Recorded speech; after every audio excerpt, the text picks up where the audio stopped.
I'd like to welcome you here today. My name's Julia Taylor. I'm president of the Greater Milwaukee Committee, and we're going to start today's community dialogue on creative placemaking. But I also want to start off today thanking Barry Mandel of the Mandel Group for sponsoring this event. Barry, thank you for your leadership.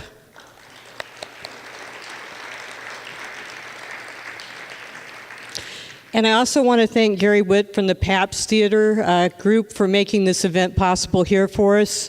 What a magnificent place we have here to talk about placemaking. Thank you, Gary.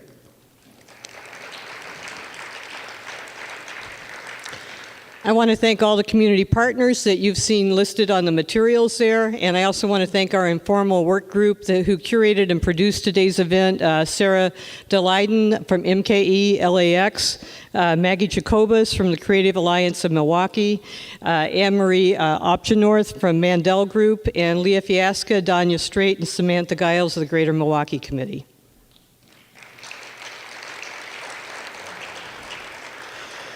So I want to welcome everyone here. We have a number of people here from across the country and here at home. You come from different sectors. Some of you create art, some of you create place, and all of you are leaders in today's field of work. We want to engage in a robust discussion on place and how we use art to change place. So I think the big question out there is really, what is creative placemaking? And I'm going to quote Keith Hayes of the Arteries description, which is art that works. I always like descriptions you can fit on a t-shirt.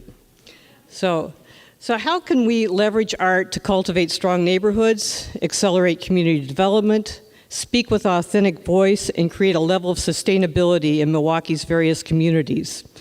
Ultimately, the concepts that create the impact are defined and tested by the leading practices in the field.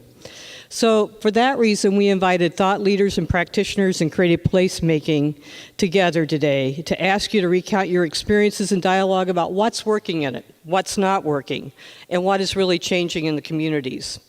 The depth of your experience, I think, will create a marvelous afternoon of discussion and learning for all of us. And to all of you in the audience, your voice is most important. Your ideas and your creativity and your expertise will all help define a place within Milwaukee real time. You're going to have a DIY opportunity to try out some of the concepts this afternoon on a real live project courtesy of WHAM DC and the Creative Alliance of Milwaukee. So, yes. Yay, I heard a yay out there, okay. So I want to thank you for choosing to spend your time this afternoon with a very significant and broad-ranging community discussion on creative placemaking. So I want to let the dialogue begin. And it's my pleasure to introduce our first presenter. And I don't think the mayor's here yet, is he? Okay, so I want to start off with our first presenter, which is Alice Carle. And we're going to hear from Alice. Alice Carle is the Director of Arts and Culture at the Kresge Foundation. It's a national foundation based in Troy, Michigan, and one that has helped pave the way for promoting the integration of arts and culture and community revitalization. Alice is here today with her program officer, Helen Davis Johnson, to explore some of the great ways that Milwaukee's already using the arts as a tool for community development and to lend their expertise as we move forward. So thank you, Alice and Helen, for trekking to our great city and for your participation in this event.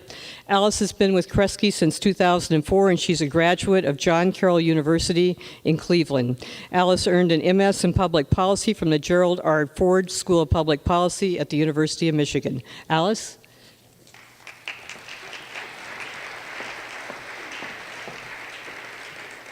Hi, thank you so much for inviting us here today on your learning journey around creative placemaking. We've had an amazing experience in Milwaukee already. We arrived in at around, 9 o'clock this morning and have had a whirlwind tour, and we have some more coming up. So again, creative placemaking is clearly nothing it's not necessarily new. It's something that's been going on for a long time, but it is ripe for lots of exploration and learning. So again, we don't have all the answers at Kresge by any means. We're on a learning journey with you, with the people on the ground that are doing this work. For those of you who aren't familiar with Kresge, she already said we are a $3 billion foundation. We're based in Troy, Michigan, which is just outside of Detroit. And our overarching North Star goal is to provide opportunity for low-income communities in America's cities. That's a very broad statement, but we are not agnostic about how to do that. We are a big believer in the fact that no one sector, no one discipline is able to take on the challenges that are facing our cities today. So arts and culture alone can't do it. Community development alone can't do it. Housing can't do it. It's really that integration and that cross-sector work that is really needed. The problem, though, for Kresge and for many of us, is that when communities think about cross-sector work around interdisciplinary work, arts and culture is left off the table completely, or it's thought of in a very narrow lens. It's thought of sort of as maybe a large institution where professional art is shown or performed. It's thought of maybe as one-time public art to make things look pretty. Or maybe it's maybe it's sort of a cultural district or a pure economic driver instead of a broad spectrum of activity. And honestly, if you had told me 10 years ago that I'd be up here telling you how important arts and culture is to community development, I wouldn't have believed you. I have no arts background. I am not trained in the arts. I have no artistic ability. But what has happened since my time being at Kresge and even just in living is broadening my understanding of what the field of arts and culture includes. And it includes that art is a part of our everyday lives. It happens in our churches, it happens in our community spaces, it happens in schools, community centers all over the country. And so I've really come to appreciate the assets of the wide range from professional arts to amateur arts, from sort of informal and formal arts, and that it's this broad spectrum and the activity, that generative activity that basically allows us to develop as fully as human beings. It helps us to cross cultural divides, and it helps us develop a respectful and reflective citizenry that we are in desperate need of today. So, and it's this broad spectrum of arts and cultural activity that can be brought to bear as part of a holistic strategy, really to create economic change, but also social and cultural change in our communities as well. And finally, it can really contribute to some real tangible barriers to opportunity that exist in our cities. Things like blight and vacancy. It can address access to quality infrastructure, be that green space, maybe that's transit, and it does the economic opportunity piece as well. So for us and for others like ArtSpace, it's a pretty straightforward proposition, is that you really just can't engage in the kind of community reimagining that our cities need without arts and culture at the table. That when arts and culture is at the table, those conversations are richer, they're sort of more nuanced, and they're more reflective of the reality of the authenticity of a community. So Kresge's goal is the systematic integration of arts and culture into comprehensive community revitalization. That is our definition of creative placemaking. It isn't necessarily a thing, it's a process. And so there's many different definitions out there. ArtPlace will have theirs, the NEA will have theirs, you might have your own. But really what links us all together is this desire to make arts and culture as central to community solutions as housing, as transportation, as health. And so I'm hoping that that's your goal as well. It certainly was evident from our time here today so far, and I think I'll see more of it tomorrow. And so again, I want to just thank you for inviting me here, and I'm so excited to hear from the panelists and to learn more from Milwaukee. Thank you.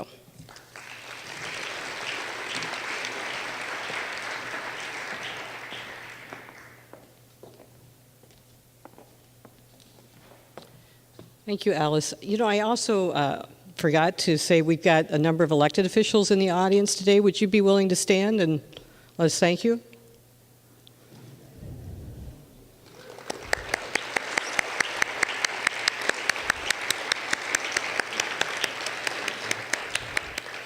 Great. We're going to go ahead and start with Liz while we wait for the mayor. So Liz Crane from ArtPlace is going to moderate a series of interviews to give you all a taste of the creative placemaking concept. She's the Deputy Director of ArtPlace, which is a collaboration among 14 foundations, 8 federal agencies, and 6 financial institutions. We think we have hard jobs, try to manage all of that. It's dedicated to strengthening the field of creative placemaking. ArtPlace is invested in projects in which artists and arts organizations play an explicit and a central role in strategies to help shape their community's social, physical, and economic futures. Before ArtPlace, Liz served as the community director at Art Home and the director of program development at Partners for Livable Communities. She received her BA in Urban Studies from Barnard College, Columbia University, and her MPA in Policy Analysis from the Robert F. Wagner School of Public Service at New York University. Liz?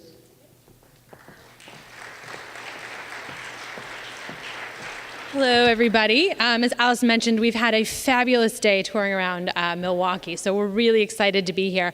I'm going to take 2 minutes just to give us a little bit more frameworks to get going, and then I'll have Alice and Ellen come up and we'll get the conversations going. And I'm sure at some point the mayor will join us.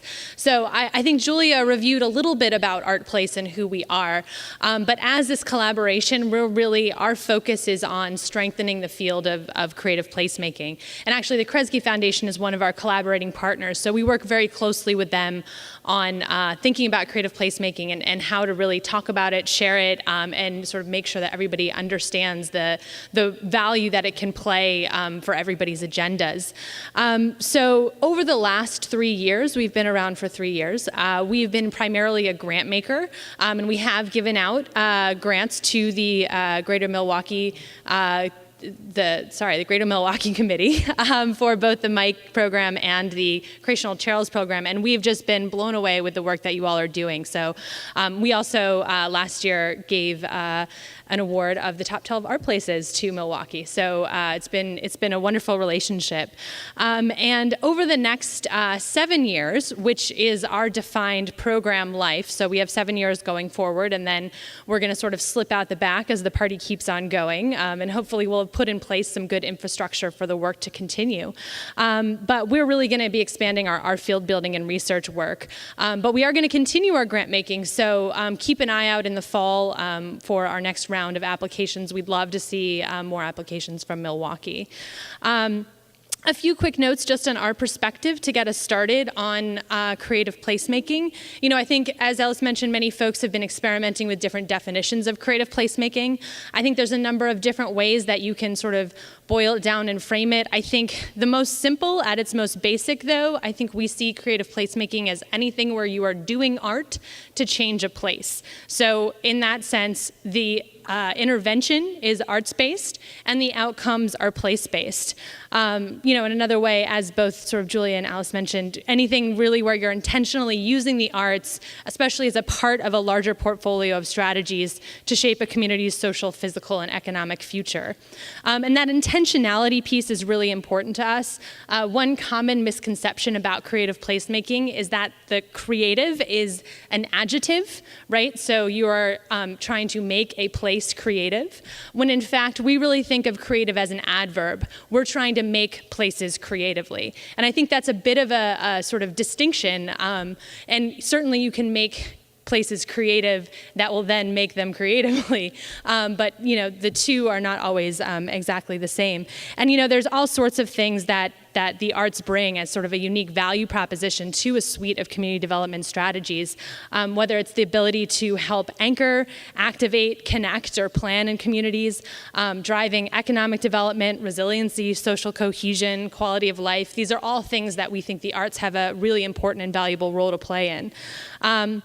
And it's also, this is not a tool set that's limited to the arts sector, and I think that's evident by the sort of wide range of folks that are sitting in this room right now.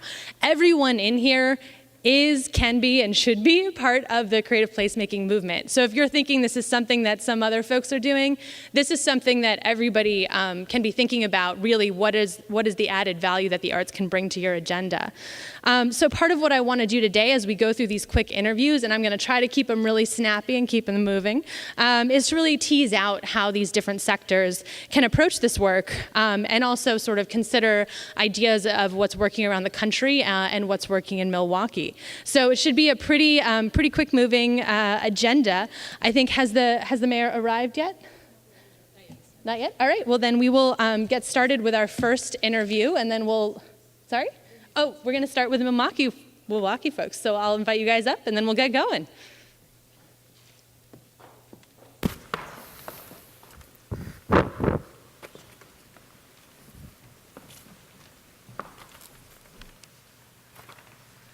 Three Bridges Park, a city skeleton built by industry, for industry, around industry, much of it departed. It's uncomfortable to have a skeleton that no longer fits. In the wake, for our skeleton to make sense, we need invention. The 1,200-acre Menominee Valley was Wisconsin's most visible eyesore. Blighted for decades, but since 1999, the results of collective work include 5,100 new jobs, 39 companies moving to the valley, 10 expansions, 60-plus acres of new parks, the creation of the Hank Aaron State Trail, and significantly improved environmental conditions. The valley has become nationally recognized as a model in sustainable urban redevelopment.